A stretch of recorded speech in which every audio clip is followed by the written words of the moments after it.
Quiero invitarles a que vayan conmigo al Evangelio de Mateo, capítulo 16, versículo 13.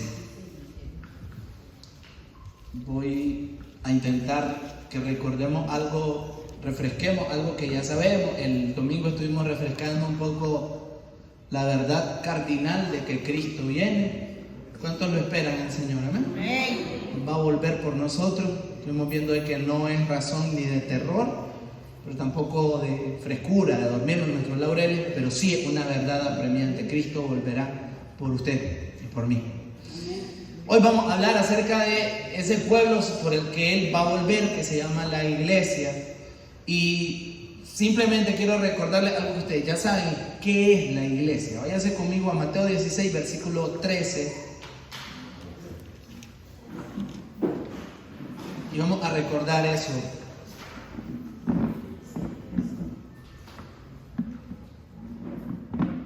Amén. Honrando al Padre, al Hijo y al Espíritu Santo. Viniendo Jesús a la región de Cesarea de Filipo, preguntó a sus discípulos diciendo: ¿quién dicen los hombres que es el Hijo del Hombre? Ellos dijeron: unos Juan el Bautista, otros Elías y otros Jeremías o alguno de los profetas.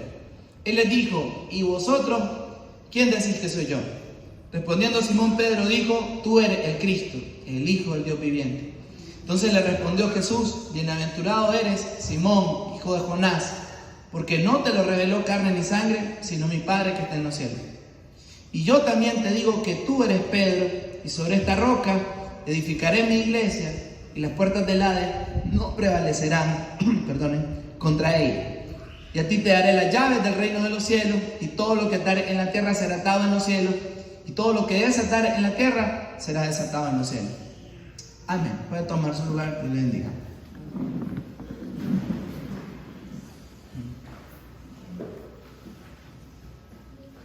Cesarea de Filipo, hermano, era una región que colindaba con el mar de Galilea, una parte extrema. El mar de Galilea era un mar que no era muy ancho, pero sí bastante largo.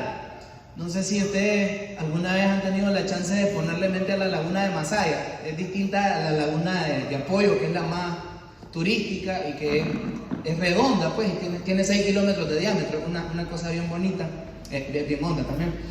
Pero la laguna que está en Masaya, hay una especie de mirador, tiene forma de media luna. Entonces, para que se den una idea, el mar de Galilea, del que habla tanto la Biblia, era más o menos en esa forma, es decir, era no muy ancho, pero sí bastante extendido. En uno de esos extremos se levantaba esta ciudad, Cesarea de Filipo.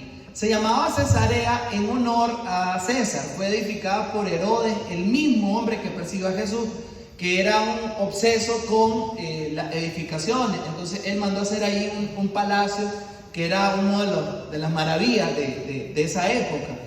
Y Cesarea de Filipo fue puesto cuando los romanos ocuparon ese lugar, pero antes de eso habían estado ocupados por unos que se llamaban los Seleucidas.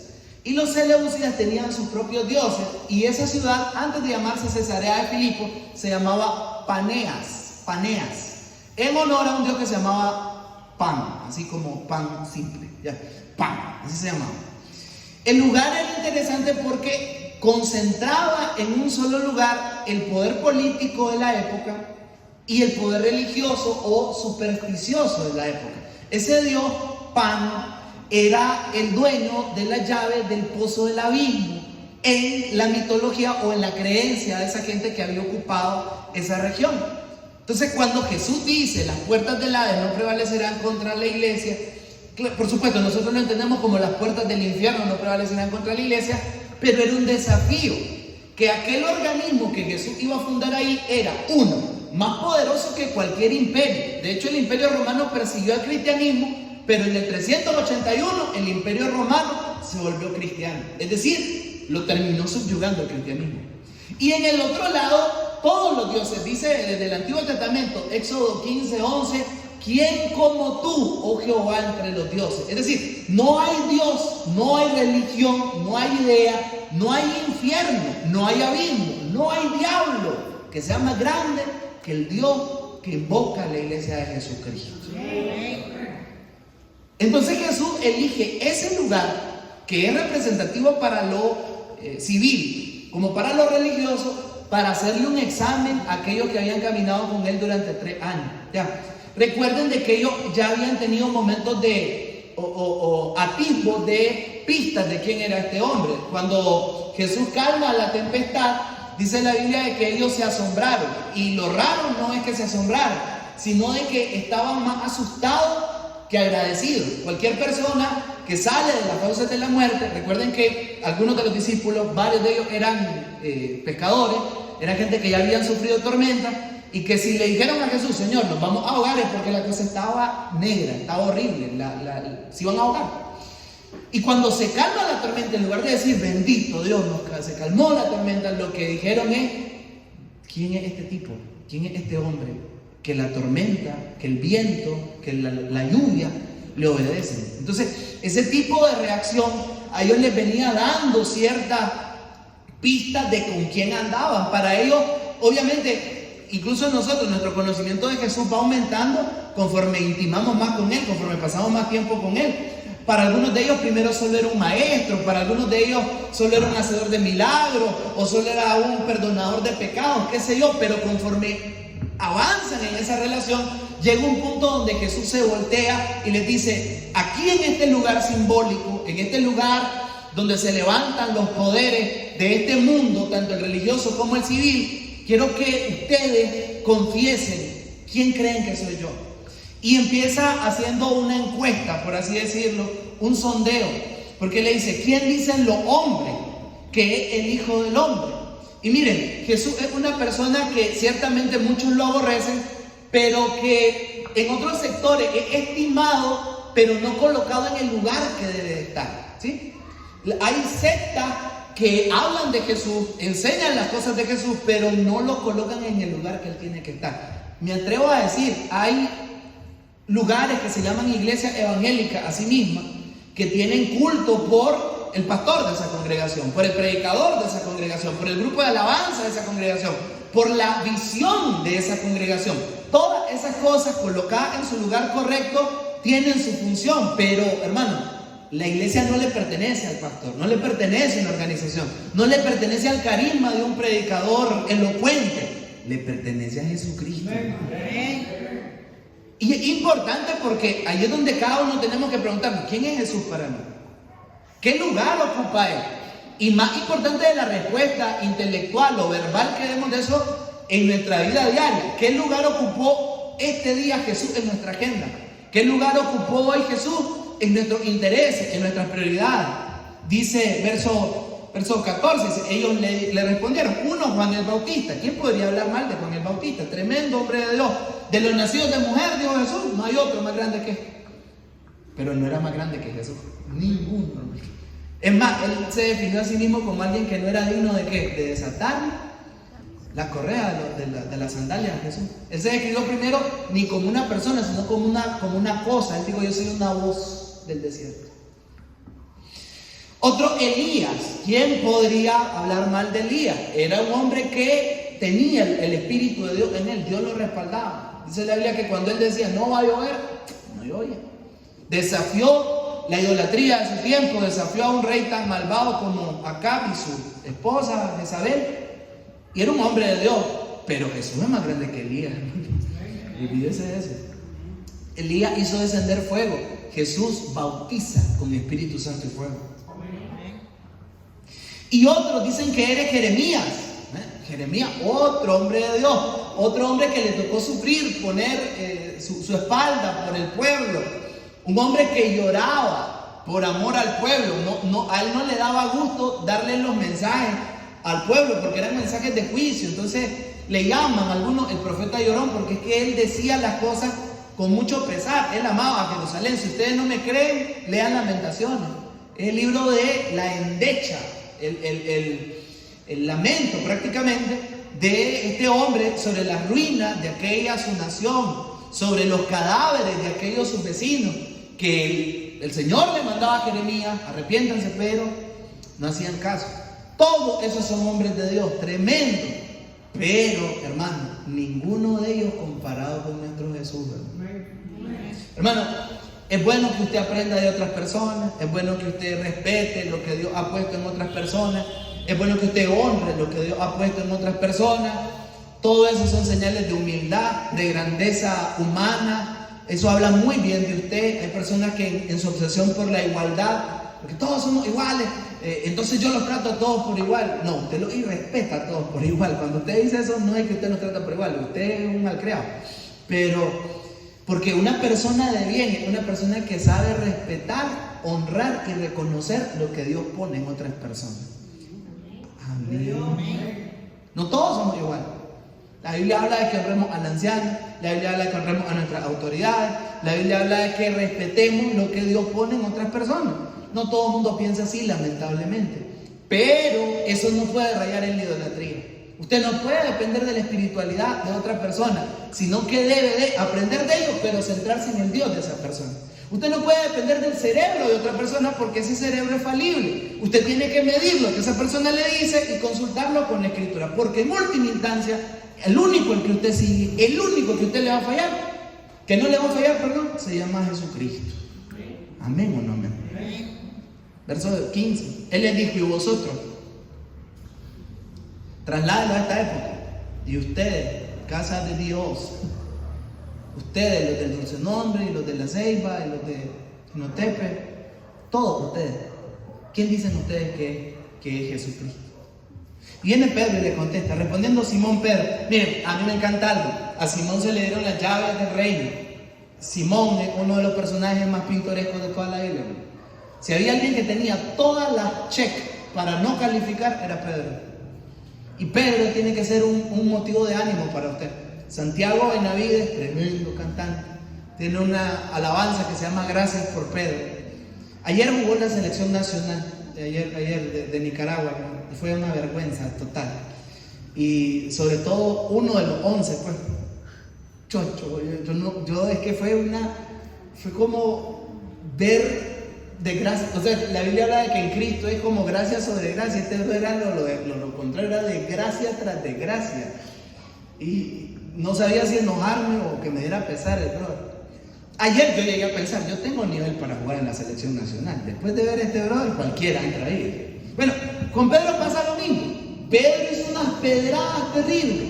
Pedro era una persona intemperante, Pedro era una persona impulsiva, Pedro era una persona que, como Miguel Rodríguez, se le iba a cualquier gol.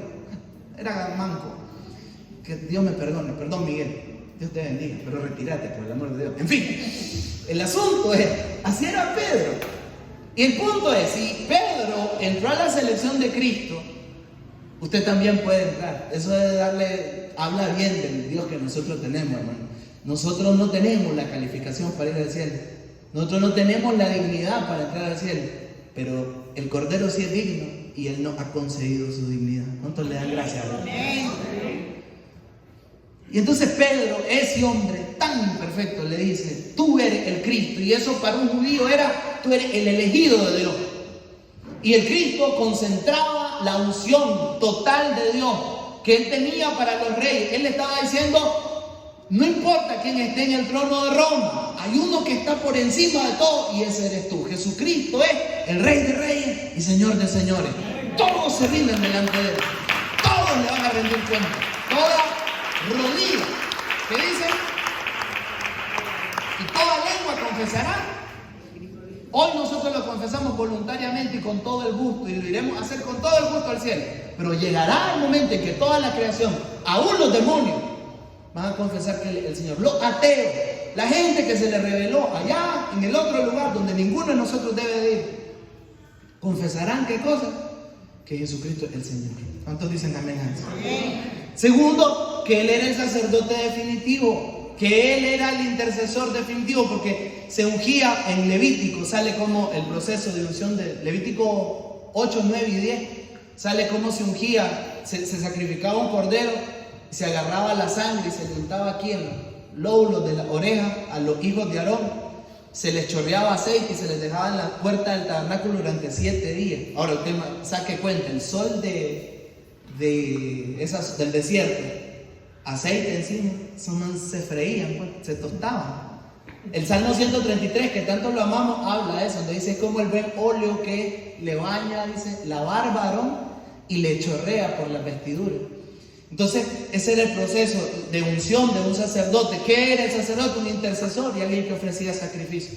¿Quién es Jesucristo? Y miren, Pedro lo dice antes de la cruz. Por eso es que Jesús le dice, esto solo puede venir del cielo. No es que no necesitemos la asistencia del Espíritu Santo, Dios me libre de tal cosa, pero es más fácil explicarlo para nosotros, porque ya Cristo murió y fue ofrecido por nosotros. Pero en el caso de Pedro, definitivamente tuvo que ser Dios. Porque le dice, tú eres, le dice, el que intercede por los hombres delante de Dios. Y más aún, el que se ofrece a sí mismo como sacrificio perfecto por nuestros pecados. Hermanos, nosotros no dependemos de guardar sacramentos o de guardar el sabbat y no es que esté mal obedecer al Señor, y no es que esté mal tampoco seguir las ordenanzas de la iglesia. Todo eso es genial. Pero hermano, ningún sacrificio que nosotros hagamos, ayuno, canto, lectura y memorización de la palabra, oración prolongada, todo eso es bueno, pero ninguna de esas cosas llena el estándar que Dios exige de nosotros, que es un sacrificio perfecto. Pero Dios envió a su Hijo como el Cordero de Dios que quita los pecados del mundo, y Él mismo ha entrado ante la presencia de Dios y ha roto el velo. ¿Para qué? Para que tengamos acceso directo a la presencia de Dios. No necesita a María, no necesita al apóstol Chago, no necesita a nadie más que a Jesucristo. ¿Cuántos lo tienen? ¿Amén? Nosotros no entramos a la presencia porque no queremos, pero la puerta, el velo ha sido roto. La puerta está abierta, la puerta es Cristo. Amén. Por último, hermano, se ungía a los reyes, se ungía a los sacerdotes y se ungía a los profetas. Y él lo que estaba haciendo ahí es validando las palabras de Jesús. Que cada promesa que él hace, ¿sí?, cada advertencia que él hace y cada enseñanza que él hace es literalmente esa roca donde vale la pena edificar la vida. Porque vendrán ríos, vendrán corrientes, vendrán vientos, vendrán huracanes, pero el cielo y la tierra va a pasar, las palabras de Cristo nunca van a caer en vano. ¿Qué nombre convoca a nosotros los que estamos aquí? Jesucristo, hermano. Para usted Jesucristo es Rey y para mí Jesucristo es Rey y vamos a obedecerle.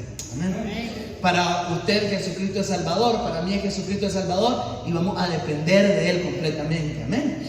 Para usted y para mí Cristo es la palabra encarnada de Dios y el cumplimiento de la Escritura misma, y vamos a aprender de Él y obedecerle. Entonces le respondió Jesús, bienaventurado eres, hermano, y si usted ya entendió quién es Cristo en su corazón, esta palabra es para usted, usted es bienaventurado, hermano. Usted es una persona, usted se sacó más que la lotería. Usted tiene más beneficio que tener el apellido de más prestigio del mundo. Usted ha logrado más que tener balones de oro, o la Copa del Mundo, o qué sé yo, el mejor carro. Hermano, usted ha conocido al Dios vivo y la vida consiste en conocerlo a Él. Bienaventurado eres, y ahí podría colocar usted su nombre. Colóquelo ahí, bienaventurado eres, Edelmo, hijo de, ¿cómo se llama tu papá? ¿Cómo se llama tu papá? Ajá. Sí. Bienaventurado eres, Edelmo, hijo de Juan. Porque no te lo reveló carne ni sangre, sino mi Padre que está en los cielos, hermano. Hermano, nosotros damos un paso y es decisivo, aceptar a Cristo. Pero lo damos porque Él ya dio 99 pasos hacia nosotros, hermano. Nosotros sí tomamos una decisión, pero tomamos esa decisión porque Él propicia que tomemos esa decisión. No nos obliga, no la toma por nosotros, pero Él es el que se acercó y nos reveló quién es Él. Amén. Conocemos a Dios en la medida en que Él se quiere dejar a conocer. Si Él no quisiera, no se dejara a conocer. ¿Qué dice Deuteronomio 29:29? Las cosas reveladas, dice, son de nosotros. ¿Quién las reveló? Dios, en la Biblia. Pero hay cosas ocultas que Dios no las quiso revelar. Los dinosaurios, por ejemplo, pon huevo. Pues yo siempre me he preguntado, ¿y qué onda? Porque existieron. ¿Y por qué no entraron en el arca? O a lo mejor no existieron antes del arca. Dios no quiso hablar de ellos. No me compete a mí. Yo puedo hacer conjeturas. Yo puedo decir que eran Pokémones, qué sé yo. Pero es lo que digo yo. Dios no quiso revelarlo. Cuando Dios guarda silencio, guardamos silencio todos. ¿Amén o no amén? Pero lo que sí nos ha revelado es que hay un medio para comunicarnos con Él y para tener una relación con Él: Jesucristo. Dice en otro pasaje Pablo, el Dios de este siglo le ha cegado el entendimiento a los incrédulos, para que no les resplandezca la luz del Evangelio. Si una persona no tiene visión y el sol está ahí enfrente de él, no es culpa del sol que no mire, es culpa de su ceguera. Cristo rompe la ceguera de nuestra alma, rompe la ceguera de nuestras mentes, turbias de tantos pecados que hemos cometido, y nos revela quién es Él. ¿Cuántos le dan gracias a Dios? Espero que usted vaya dando cabo de qué es la iglesia. La iglesia es un grupo de personas a las que se les ha revelado quién es Cristo. Dios ha roto esa oscuridad y ellos se congregan. ¿Quién los congrega? Cristo. Ya va a ver. Dice: bienaventurado eres, Simón, hijo de Jonás, porque no te lo reveló carne ni sangre. Téngase, mírenme para acá. Ningún predicador puede convertir a nadie. Ningún profeta, siervo de Dios, evangelista, nadie. Si una persona se vuelve al Señor es porque el Espíritu Santo abre los ojos de esa persona. Ahora, ya que si una persona tiene muchas conversiones es porque el Espíritu Santo camina con él o con ella. Eso es distinto a decir él se lo gana. No, es el Espíritu Santo. Pero asegúrese de andar con el Espíritu Santo. Esa es la cuestión. ¿Me captan eso, no? Bien, sigue. Sino mi Padre que está en los cielos, dice. Y yo también te digo, aquí donde vamos al meollo del asunto, que tú eres Pedro, le dice. Petros, eres una piedra, por lo terco, por lo cabezón. Fue Jesús el que le puso Pedro. Tú eres, por supuesto, después sí va a hablar de la solidez de él. Pero si sobre esta roca, Petra, sobre esta piedra inconmovible, edificaré mi iglesia. Miren, las dos instituciones importantes en el Israel de Jesús, las dos instituciones importantes en el Israel de Jesús eran: uno, el templo. Jesús nunca dice, edificaré mi templo. Es más, él retó a los mercaderes, ¿se acuerdan? Boten este templo y en 3 días yo le levanto otra vez. Y claro, ya cuando Juan entiende más, dice que no se refería a un templo hecho con manos humanas, sino su cuerpo. Pero Jesús nunca dice, sobre esta roca edificaré mi templo. El otro lugar que se relaciona con el templo estaba dentro del templo, pero había sucursales en cada ciudad, en cada aldea, eran las sinagogas. ¿Han oído hablar de la sinagoga? ¿Qué era la sinagoga? Era un lugar de estudio bíblico, de estudio del Antiguo Testamento.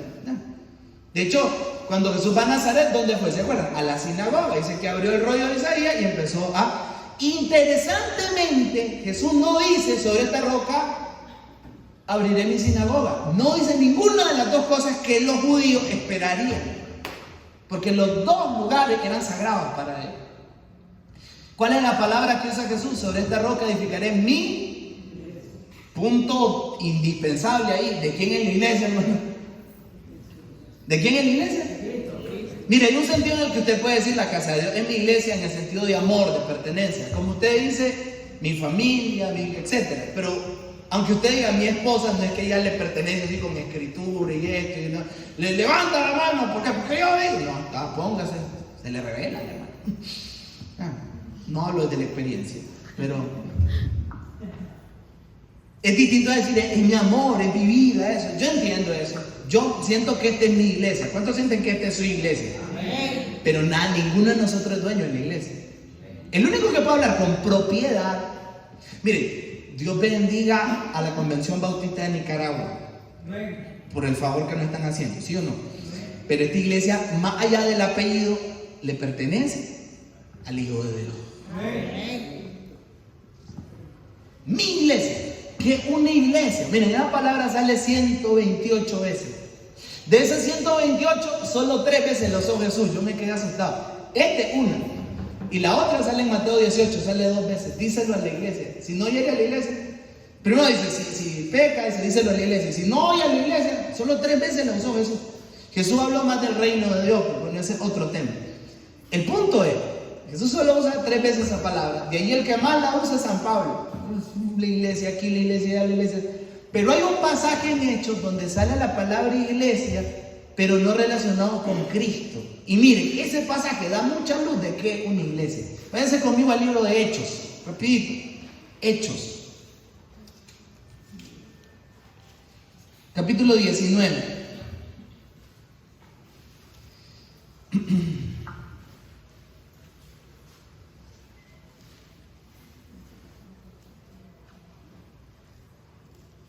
Le explico, a partir del verso 23, miren, del 1 al 22 es el ministerio de Pablo en Éfeso. Ya, y Dios lo respaldó poderosamente. Ya. La Biblia dice que era un lugar entregado al culto de una diosa que se llamaba Diana, en los Efesios, y la gente practicaba la brujería.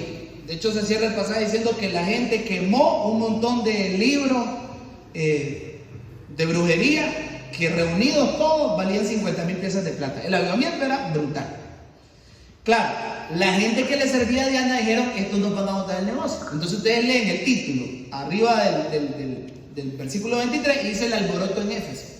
Y dice la Biblia que la gente que estaba perdiendo terreno, la gente que estaba viendo que se iban detrás de Cristo, dijeron: tenemos que hacer algo. Dice que convocaron al pueblo y se fueron a la casa del que mandaba ahí, ¿sí? Jasón se llamaba la casa donde estaba el que mandaba. Y allí a la turba que se reúnen con un propósito, mire cómo se le llama. Versículo 39 dice: y si demandáis alguna otra cosa en legítima, ¿qué dice la Biblia? Asamblea. Y miren, allí porque se tradujo asamblea, pero ahí lo que dice: en legítima iglesia. O sea, eso te da una pista de qué se trata una iglesia. Más adelante, versículo 41 dice: y habiendo dicho esto, se despidió a la eclesía, dice en el griego, despidió a la iglesia. Pues no era una iglesia cristiana, era una iglesia mundana en todo caso. Pero ¿qué era eso? Un montón de gente normal. Ninguno de ellos eran más o mejor que los demás. Simplemente la gente común que tenían un propósito común y se ponían de acuerdo para alzar la voz a un solo tono, a un solo momento. ¿Qué es la iglesia? ¿A qué se refiere Jesús cuando dice: sobre esta roca? Pueden volver a Mateo si gustan. Dice: sobre esta roca edificaré mi iglesia. Sobre esta roca edificaré a un grupo de personas, multitudes de personas, que van a confesar lo que confesas vos, que se van a unir a una sola voz para proclamar este mensaje. De hecho, la iglesia no son los edificios. ¿Por qué Jesús no dijo: sobre esta iglesia edificaré mi templo? Porque nunca ha sido las construcciones, los lugares. El templo de Dios, dice San Pablo en la carta a los Corintios, somos cada uno de nosotros. ¿Por qué? Ya no hay un lugar santísimo, porque el lugar santísimo ya lo rompió el Señor Jesucristo. Ahora el lugar santísimo es tu corazón, donde mora el Espíritu Santo. ¿Cuántos le dan gracias a Dios por eso? ¿Qué si se rescata del templo? Pues la adoración. La conversación de Jesús con la samaritana es tremenda. Le dice: ¿dónde hay que adorar? ¿En el templo o en esta montaña? Muerdes. La hora se acerca. Es más, la hora ya está aquí, porque él estaba ahí. Cuando los verdaderos adoradores, dice, no adorarán en Jerusalén ni en esta montaña, sino que los verdaderos adoradores adorarán al Padre en espíritu y en verdad. ¿En espíritu por qué? Porque el Espíritu va a morar dentro de nosotros. ¿Y en verdad por qué? Porque acorde a la Sagrada Escritura. Y ahora, hermano, ya no nos persignamos al entrar aquí como hacíamos antes, ya saben dónde, porque ya no hay lugares sagrados. Ahora nosotros somos templo del Dios viviente, hermano, y el Espíritu Santo mora dentro de nosotros. ¿Cuántos le dan gracias a Dios por eso? Que se retoma en la sinagoga el estudio de la palabra, solo que el estudio en la sinagoga era seco. ¿Qué le dice Jesús a los discípulos sobre los fariseos? Dice: en la cátedra de Moisés, eran catedráticos, universitarios, expertos en Biblia. En la cátedra de Moisés, dice, se sientan los escribas y los fariseos, son tipos doctores en teología. Dice: así que lo que ellos les enseñen, pónganle mente, porque saben, no es malo saber. Pero dice: pero no actúan como ellos actúan, porque ellos dicen, pero no hacen. La iglesia de Jesucristo se reúne alrededor de la Biblia, sí, pero no es bibliólatra. Sí, pero no usa la Biblia como un instrumento para andar viendo a quién en juicio. Oye, este texto le cae a fulano, lo voy a publicar para que sienta el poder. Voy a decir amén cuando le caiga al que me cae mal, para que sienta mal. No, hermano, eso es muy fariseo, muy fariseo. Si yo diseño mis sermones pensando, hoy les voy a dar duro. No. Ese no es el propósito. Una cosa es que la Biblia nos confronte y desnude nuestro corazón. Pero otra cosa es que el predicador sea malintencionado. Así eran los fariseos. Dice que le colocaban carga a la gente que ellos no las vivían. Dice la Biblia que ellos vivían de la apariencia. Eso era la sinagoga en ese tiempo. La iglesia se distingue de la sinagoga en eso, o debería distinguirse en eso, que nos reunimos alrededor de la palabra, pero para conocer a Cristo, para amar a Cristo, para arrepentirnos, para edificarnos, para ayudarnos, para animarnos, para consolarnos. Cristo no edificó una sinagoga, edificó una iglesia. ¿Qué es la iglesia? Entonces, la asamblea de los que Dios le ha revelado quién es Cristo. ¿Y cuál es la promesa sobre la iglesia? Terminamos. Versículo 18, segunda parte, y las puertas del Hades. En el lugar donde estaba aquel dios pagano que tenía la llave del pozo del abismo, ese es cualquier cosa. Hermano, no hay religión, no hay ideología, no hay personaje humano que le pueda hacer sombra a Jesucristo. Les podría contar 10.000 historias, pero Voltaire fue uno de los grandes genios de la Ilustración, siglo XVII.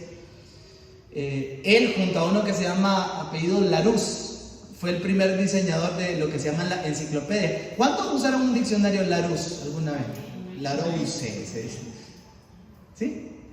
Todo eso viene de la Ilustración. Ahora, por supuesto, la mente humana y la lógica es un don divino, pero ellos lo elevaron a la idolatría. Ellos decían, la mente es la medida de todas las cosas. Lo que no me cabe en la mente, listo.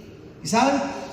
Él dijo, de aquí a 100 años, dice, si seguimos así, de aquí a 100 años, dice, ya no va a existir la Biblia. Bueno, en 1813, si no me equivoco, eso fue dicho en 1713. En 1813 se abrió la Sociedad Bíblica Unida en Francia, en París. ¿Y saben dónde se pusieron todas las máquinas a imprimir Biblia? En la casa de Voltaire. Porque con Dios no te puedes meter. Durante la época soviética, transportar Biblia era como transportar cocaína. No sé si han visto el video de Yo Te Busco, de Marco Witt. ¿No han visto? No donde canta con Yo Te Busco, no, el otro video, el bonito. Y ahí sale la historia de cómo en esos países se traficaban las Biblias, se traficaban como se trafica droga. Y se intentó, ¿no?, poner el poder de la dialéctica marxista sobre todas las cosas. 1991, 12 de diciembre, ahí no aplique. ¿Por qué? Nada puede vencer la iglesia. Hay famosos que han retado a Dios, se mueren. Hay gente poderosa que la agarra con Dios. Friedrich Nietzsche, el creador del superhombre en la filosofía, de él se inspiró Hitler. Él dijo en 1800 y pico, Dios ha muerto. Pero ese man, estando en Viena, quedó cable pelado y se puso a abrazar un caballo. Uno de los pensadores más brillantes que ha habido, quedó arriba de los cables, abrazó un caballo y terminó loco y murió en un sanatorio en el año 1900. Murió.